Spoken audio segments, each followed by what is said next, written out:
G'day, Andrew Sorman-Nilsson here, futurist and the founder of the research think tank Thinque. Today broadcasting from the Eveleigh Carriageworks in Sydney, Australia. It's a place that used to repurpose and also refit and ensure that carriages and railworks and trains were available and fit for purpose in the world of yesteryear's communications. Recently, over the last few years, it's been host to the TEDx Sydney events, one of the largest TEDx events in the world, where the latest digital and innovative ideas are, of course, being broadcast. Specifically today, what I want to address with all of you is the mobilisation of everything. The fact that the consumer and business-to-business customers, citizens, are increasingly taking life matters into their own hands via their smart devices, their phablets, their tablets, and their smartphones. And what this means for brands is that you need to repurpose your brands for an increasingly mobilized future.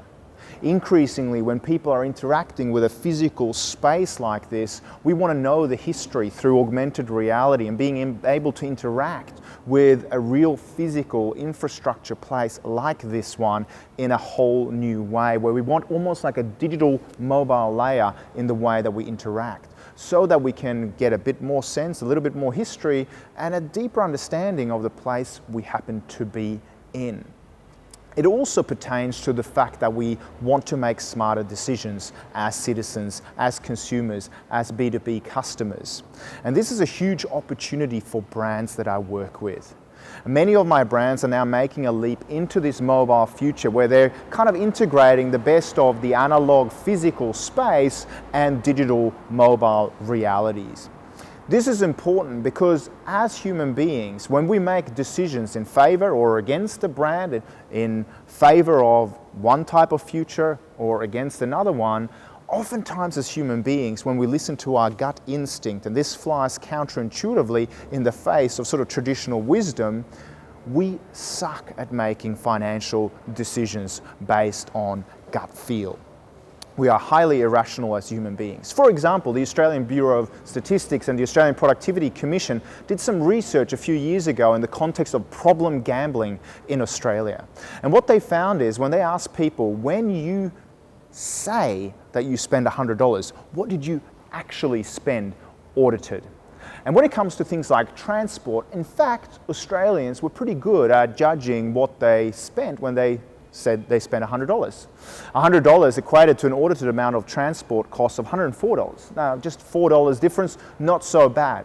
It gets more troublesome though. When we say we spend $100 on homeware or clothing, the real audited amount, according to the Australian Bureau of Statistics, is $132. And when it comes to what we spent at the pub last night, darling, $100 equates into $158. And when we said we spent $100 at the casino last night, the real audited amount is $735. When, as human beings, we listen to our gut feel in the context of our personal finances, we suck. Let me give you the counter example to this and what happens when human beings, citizens, people around the world are mobilizing. Let me tell you the story of Raj.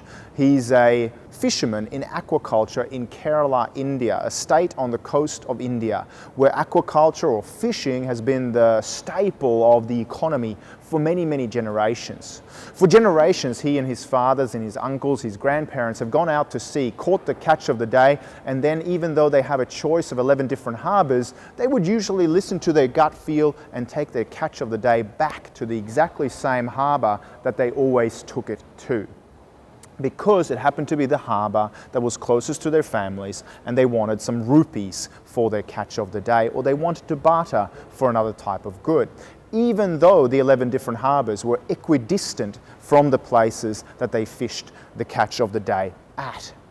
One day, however, Raj, who had for many years the only kind of professional or business development that he would do at the end of the day would be to just mend the nets to ensure that no fish got lost. One day picked up a Nokia 1100, the mobile phone that sold the most units, bar none, around the world.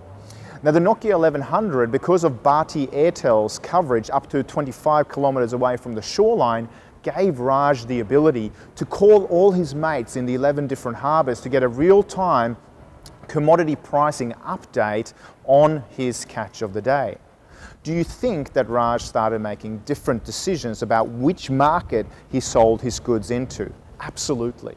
And over the course of a year, what happened in Keralar was that when the other fishermen saw that this guy had mobilely adopted to a new future, what they decided to do was also to adopt mobile phones as a main way to change their business model and make smarter, more rational, more mobilized decisions about their commodity that they were going to sell into the market.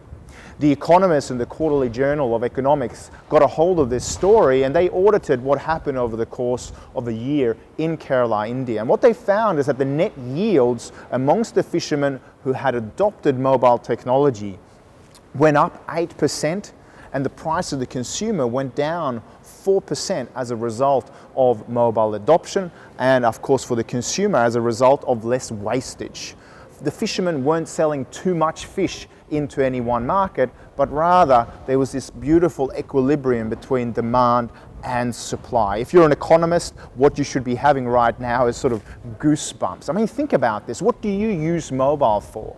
What do you use social media for? Yes, we tweet and maybe we Snapchat, but are you making different business decisions as a result of real-time data like these Indian fishermen or not?